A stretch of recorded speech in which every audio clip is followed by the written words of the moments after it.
The Zera Shimshon for Parshas Beshalach on page Tafresh Yud Ches refers to the verse Pasuk Vayhi Beshalach Paro, and it was that when Paro sent away the people.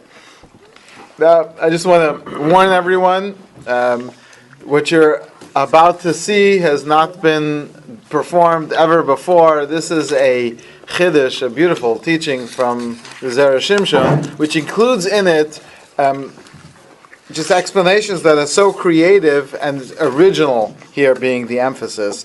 So, Vayhi Beshalach Paro Esa'am, it says, V'chamushim alu, the Jewish people went up chamushim. Pirush Rashi explains, Mezuyanim, it means they were armed. Tzarech biur, so he says, I'd like to explain some questions within this parsha. Lama mitchila hizkir lashon am, it says, Vayhi Beshalach Paro es ha'am, and then Achakach b'nei Yisrael, it says, V'chamushim alu b'nei Yisrael, then the b'nei Yisrael went up armed. V'od, furthermore, B'ma hayu mezuyanim, in what way were they armed? They didn't fight any wars in the way of nature. That would require a sword and a spear. Why is it that it says in the Torah, it was when Paro sent the people and Hashem did not send them in the way of the land of Plishtim, because it was too close, there would be a war, they'd go back, and then the verse interrupts with Vayikach Moshe es atzmos Yosef imo. Moshe took the bones of Yosef. Now that's a very important part of the story, but not here. Here we're talking about the fact that the Jewish people are fleeing from Paro, and after a few days Paro realizes and changes his mind. Why bring up again that Moshe is carrying the bones of Yosef? Maybe they're armed with his merit. No, we'll see. The Medrash says, Hadahu d'chsiv, it says in the verse, Chacham leiv yikach mitzvahs. Those who are wise of heart, they will take the mitzvahs. What does that mean? Shekol Yisrael nisasku bebiza. All the Jewish people, they were busy collecting as much money as they could.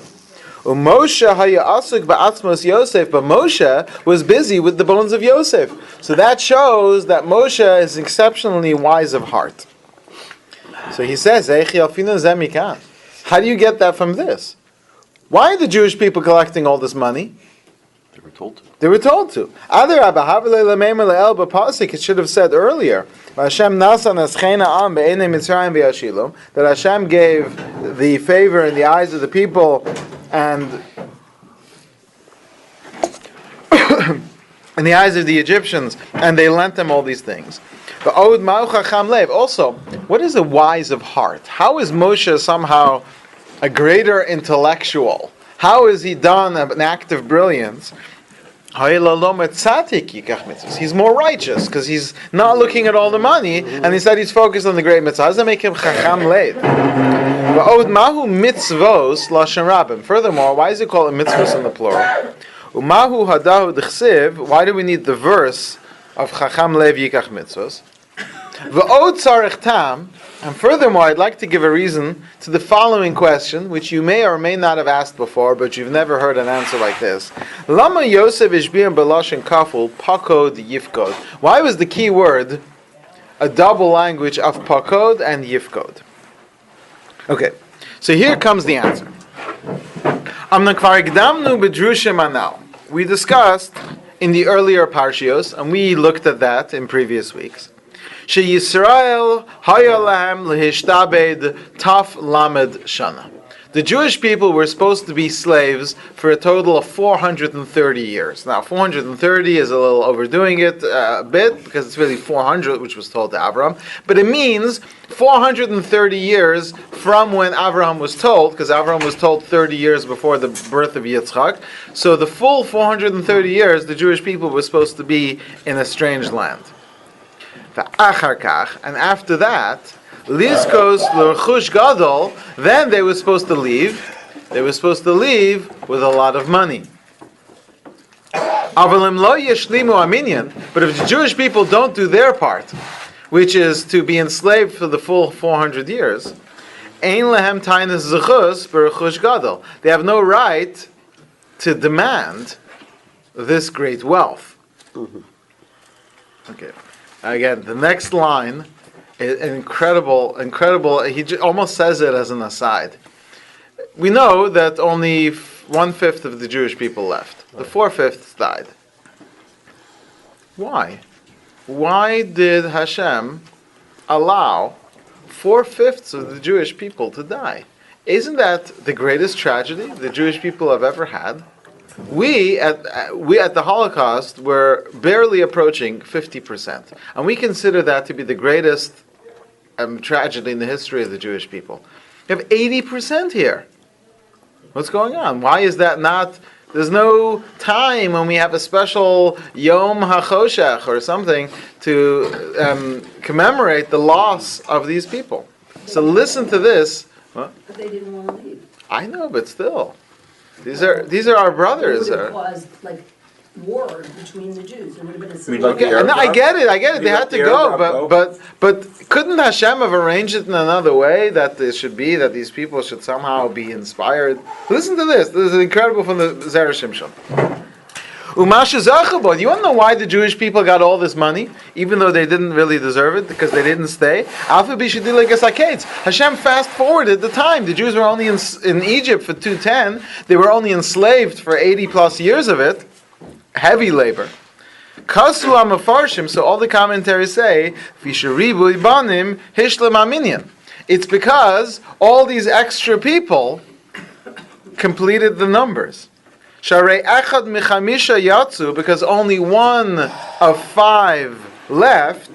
V'hagalus lo nigzar el al shishim riboy, and the exile was only for 600,000 Jews. It should register right now. There were only 600,000 souls of the Jewish people.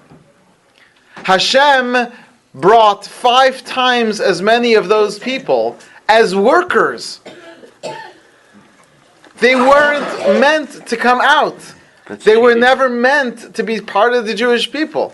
Paro was owed 400 years of Jewish labor, or 430, and they only got a small portion of that. So Hashem gave him 5 times as many people who were never meant to come out. There's only 600,000 souls. Right. Man hours.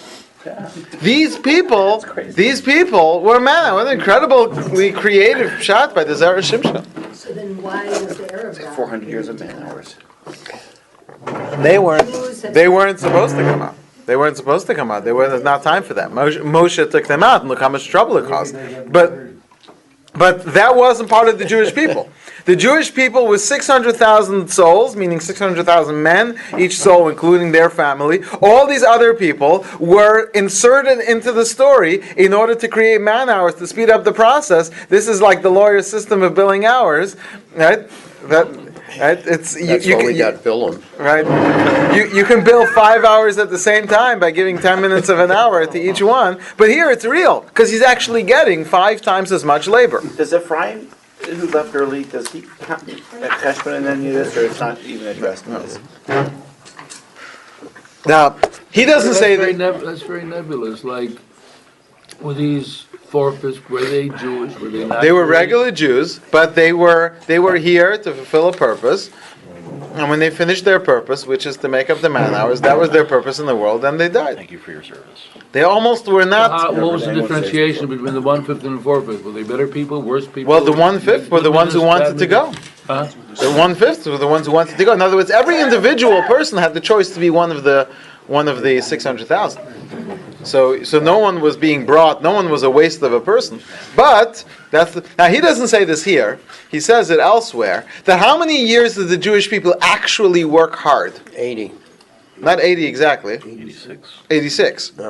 And so if 86 was the difficult labor, so if you increase that by times that by 5, what do you get? 430.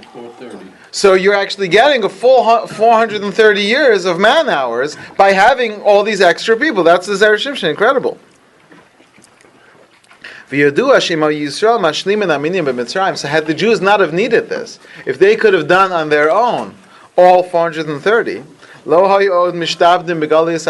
they would not have needed any further exiles. So in a way, he doesn't want to say they work too hard or whatever it's counted to be, that whatever Hashem said to Abraham should come out exactly, Right. and there should be no. Right. no It's still not exactly, because HaKadosh Baruch Hu is still Chishev Ezaketz. Hashem is still using a very complicated accounting system, because it's supposed to be straight up 430 years without messing around, and now Hashem introduces all these other people, and they count, and this, and that, so we work it out, but we need to fulfill all the, all the others. Amnam, however, so really Hashem would have said, Hashem was not interested in playing games, he would have just said, stay the full 430 years. Amnam lefisha nitmu, but memtes shari tuma. But because Hashem saw they were approaching the 49th level of tuma, And there wouldn't be time to last out the right? 500 years. Hutzrach HaKadosh Baruch Hu legalam b'chipazon. So therefore, what Hashem did was he sent down all these millions of Jews to come down and help complete the work, and then they died. The problem is, because you didn't do it perfectly, you still need to go back into the other exiles, because you technically didn't do the full 430. Who are these other 2.4 million neshamas? There are only 600,000.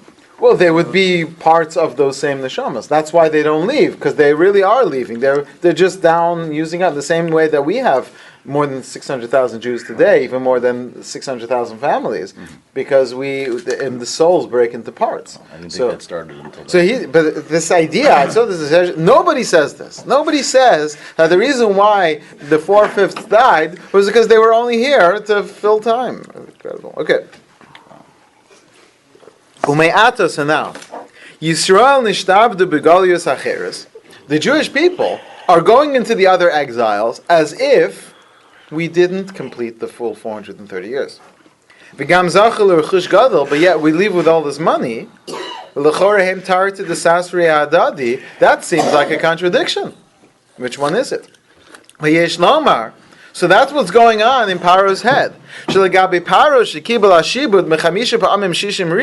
From Paro's perspective, he needs to pay this money only when he gets the work done. He got the work done. He got the work of 5 times 600,000. He got 3 million people worth of work. So in terms of what he owes that money. So the Jews finished their job. We finished 3 million man hours of 430 years. So give us our pay. But for us, because we cheated, he got what he wanted, but we didn't do all the work. So we have to go back in exile, Kaloso Azman, for that time, because we didn't have it. Wasn't there I don't remember the details, but Egypt wanted slaves back, and he said, well, if you have to pay us for the time, and if you add up all the hours, but we went out with all the gold, so that we did get paid. So how could you use that argument that they never got paid? No, that's what they were asking. They were asking for their money back. They came to Alexander the Great and said, we want our money back. I knew there was something. Okay, good. Right. In fact, according to the Zera Shimshon, it explains the Gemara, because Gvia ben Pesisa, who made this argument, actually says to the Egyptians, he said, well, where's our 400 years worth of work? The question is, it wasn't 400 years, it was only 86, but according to this, no, it was 400 years worth of work. Here we're being so exacting about how much work and everything, and then we say we have to go in Golos, we're Golos because of this, and we're here 2,000 years in Golos. Now, how do you reconcile having such exactness in numbers? As we discussed, I think it was last week or 2 weeks ago, what happens when you owe the IRS $100 after 10 years? So. They usually make a deal. They make a deal. No, I was saying, what happens to the 100? That number. So you've got late fees and filing fees and penalties, and it's a different system. Once you're not doing it the first time, it works with a completely different system that has the equivalent. It's not the same system anymore. And why can't we consider it paid, since Hashem considered it paid enough to be 4/5 in Israel? So he's saying that only covers Paro's part, and therefore he owes the money, but doesn't cover our obligation. That's what he's saying. That's why we still owe the Goliaths. That's why we still have to go into other exiles. That's Paro's argument. Really not the Paro, but the angel of Egypt. Shahayatonim, they're arguing, Shadayin lo nishlam azman. Paro, when he doesn't want to let the Jews go, Moshe says, let my people go. Paro is saying, no, 400 years. I'll let them go when they're done. He says,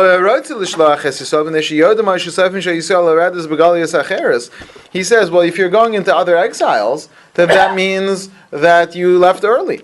As we know,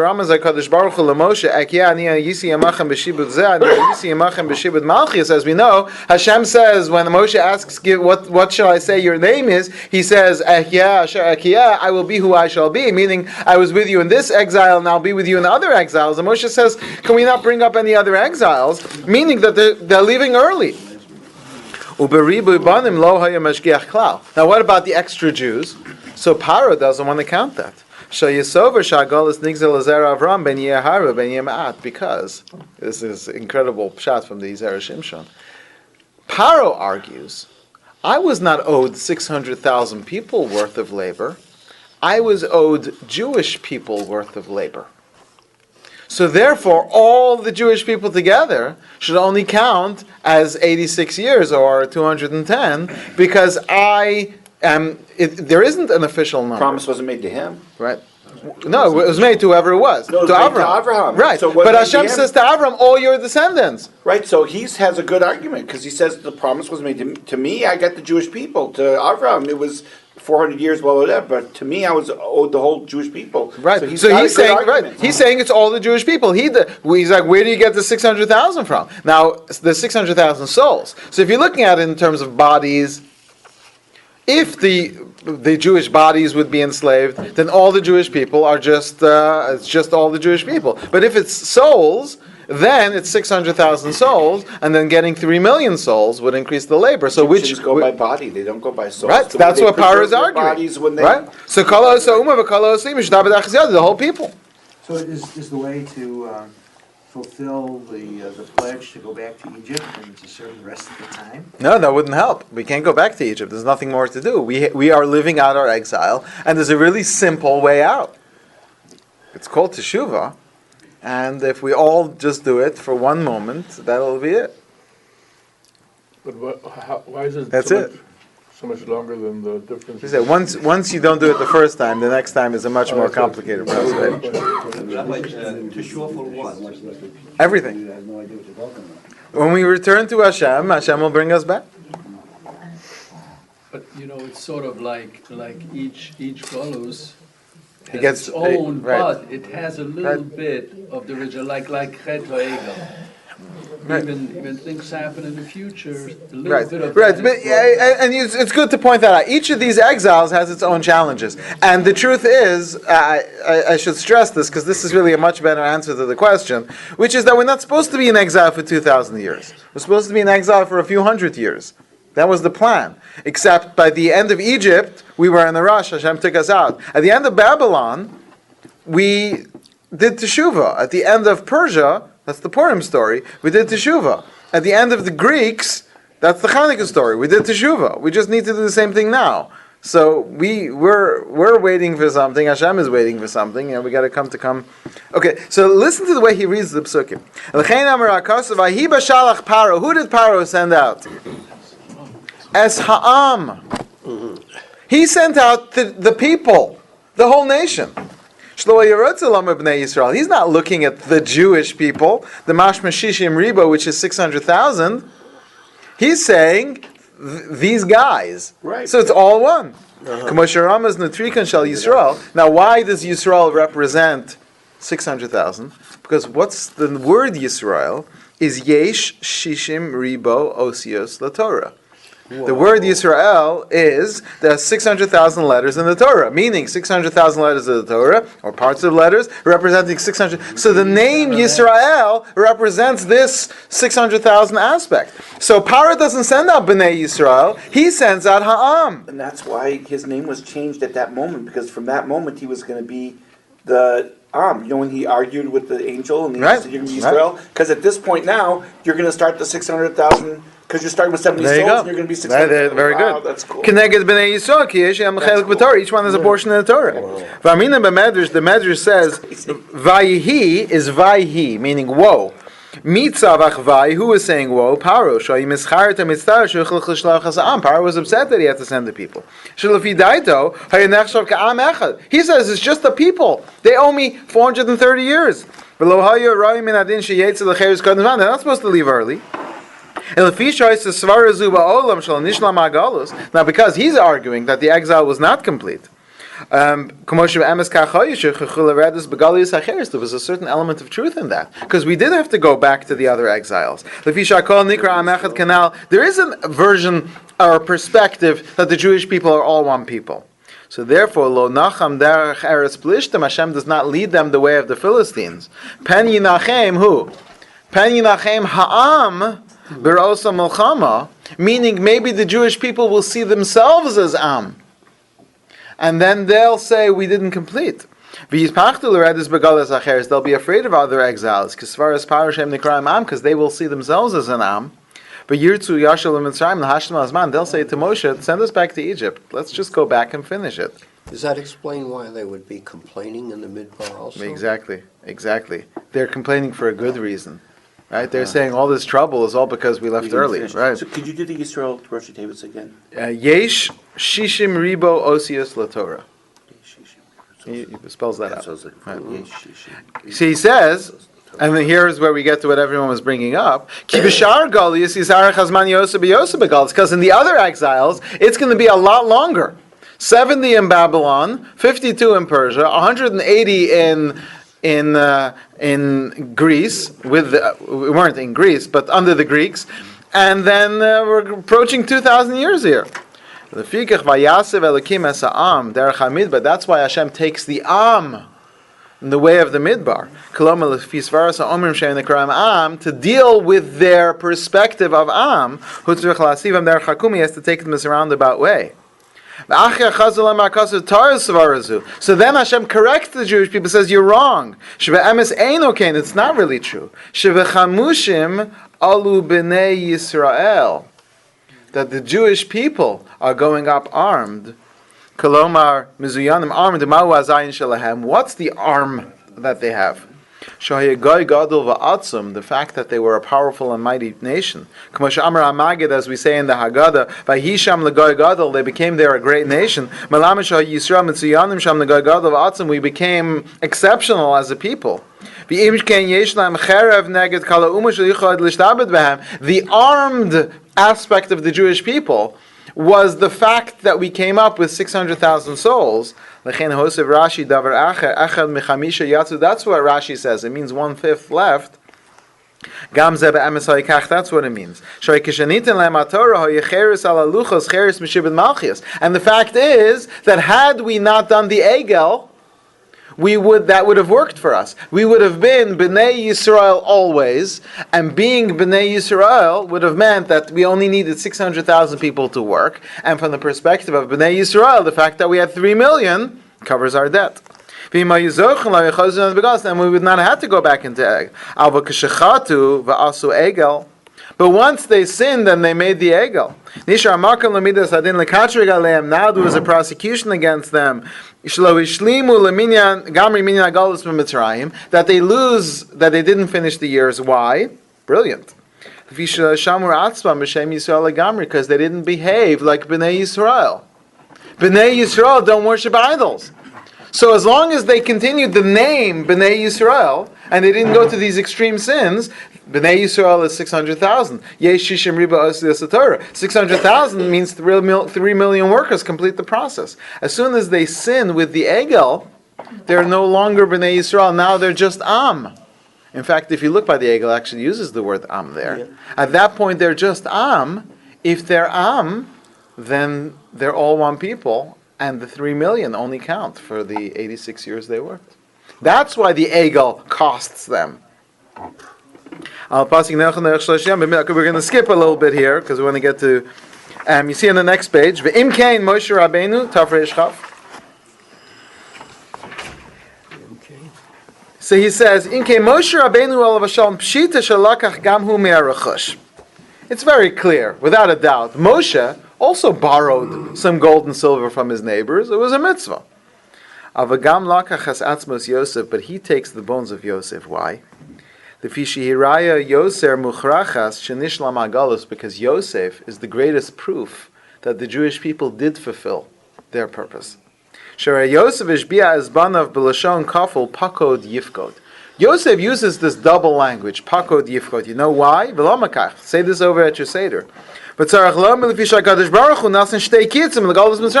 there's two separate numbers for the time when they're going to leave Egypt. Harishanu Ataf Lamed Shana, time number 1 is 430. Vasheni V'dor Revi Yeshua Heina, but Hashem also said the 4th generation will come back. The Kavanaso Haya, and the way it works is like this: Shem Yisko Yisrael, if the Jewish people do the right thing, Yiskayim called the Varatov Shiachshem Aledas Yitzchak, then we'll count 430 from the birth of Yitzchak. V'yebedor Revi, and the 4th generation will leave. That's why they had 2 mitzvahs when they left. Or we count the nights as days, or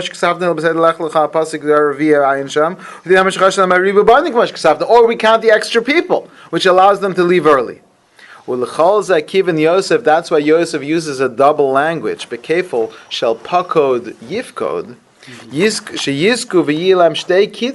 He was saying, do the right thing, and then the numbers will work out for you, because there's 2 options. Pakod yifkod. Therefore, the bones of Yosef are brought out. Moshe brings them out, and he says, Yosef will be the one to testify that that's a valid option for us to be Bnei Yisrael, and as Bnei Yisrael, the extra people can count. How does pakadati, the code word, how does that? Well, pakod yifkod is this double language, meaning that he's supposed came back to the elders to prove he was the guy because he had the code word. Right. Pakadati, right? Well, pakod yifkod. Pakod yifkod, yeah. Right. Well, pakod yifkod or pakod pakadati, which is the way that the other tense of it. Right. But that's what he's coming to say, is he has to show up and say there's actually 2 options here, and we're calling on option number 1.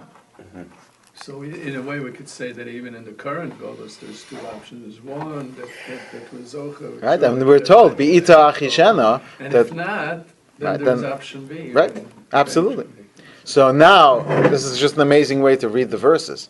Vahim. Could you say the 2 options? One is the 86 years, and one is the 430. One is the 2 times, and the 86 is going to have to use this system. But the 86 only works if we are Bnei Yisrael, where we behave like Bnei Yisrael, in which case we're 600,000, so then if there's 3 million of us, that completes the number.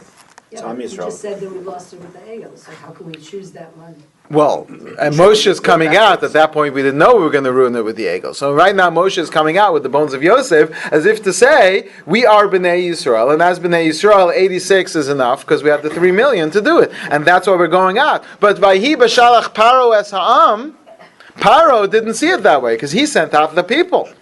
So what's the next verse?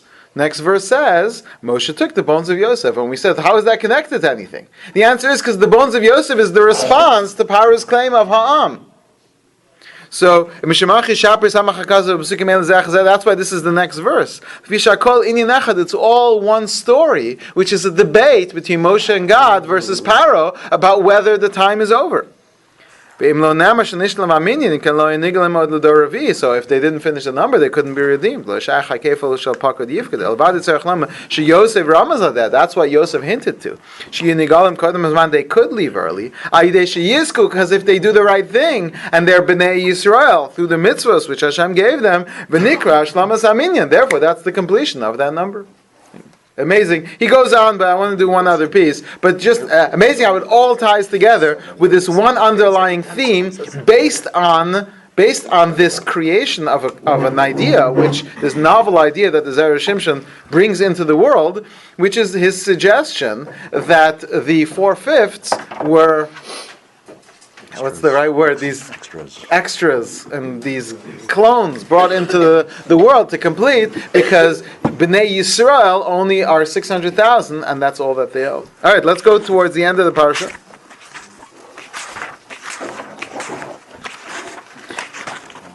It is Shloshim Yom Kodem Achag. We are approaching Purim, so that's why, in order to remind us that Purim is coming, not the other Yom Tov which starts with a P. So we're less than 4 weeks to Purim, which is what Tu B'Shvat signals. So that's why Hashem, just like we have a custom that 30 days before each Yom Tov we start learning about that Yom Tov, Hashem also follows the laws of the Torah. And so Parshas Beshalach has the story of Amalek within 30 days before. So if we turn to page Taf Reish Samach, he's referring to this Gemara in Sanhedrin that says that there are 3 major mitzvahs that the Jewish people have upon entry to Eretz Yisrael. To establish a king, to destroy Amalek, and to build a Beis HaMikdash. Says the Gemara, which comes first? And the Gemara answers, it says, Ki yad al keis ka, because there's a hand on the throne of God. Milchama l'Hashem ba'Amalek, fighting a war against Amalek. So which means you first have to establish the throne of God. The throne of God is the king, as it says, Vayeshev Shlomo al kisei Hashem l'melech, Shlomo sat on the throne of God. That's the Gemara, and therefore the Gemara says, first comes the king, and then comes Amalek, and then comes the building of the Beis HaMikdash, which is what the Jewish people tried to do. Didn't quite work out so well. 400 years later. 500 years, yeah. We're approaching 500 years, but they didn't have a king. Once they had a king, Shaul, at that point he sends him to go destroy Amalek, and then there would have been the building of the Beis HaMikdash. Of course, he fails. Then David becomes the next king, and he tries to destroy Amalek, and that also had some failures there too. And in the end, we didn't exactly quite destroy Amalek, and we ended up building the Beis HaMikdash, but because we failed to destroy Amalek, we get the Purim story.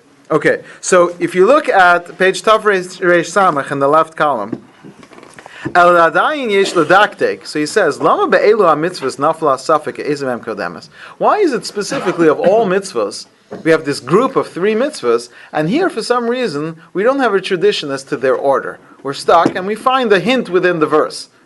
Why these mitzvahs is there such confusion? And Rabbi Yossi also uses this language, and I don't know which would be first. Which is a funny way of, you could have just said which comes first. The Ein Yodea means that there's reasons to argue in all different directions. The king should come first, because the hand is on the throne of God. Okay. The Kasav Marenu Reb Nassan Shapiro, the Drush Gimel Matanos, the Reb Nassan Shapiro, who is the author of the Megala Amuka, is one of the most brilliant rabbis of the last 500 years. He says as follows. There's 3 gifts that were given to the Jewish people in the wilderness. The Be'er, the well, Man, V'anani HaKavod, and the clouds of glory. Shirasha Tevos are Bara Mi'iras Einayim. We say mitzvahs Hashem bara mi'iras einayim. The mitzvahs of Hashem are clear and obvious. Mi'iras einayim, they illuminate our eyes. So bara mi'iras einayim, beis mem ayin, is be'er, man, and anani hakavod. Hem keneged shalosh mitzvahs shenitzdavu Yisrael. They correspond to the 3 mitzvahs, which are also beis mem ayin, beis hamikdash, melech, amalek. What, also house, vineyard, and...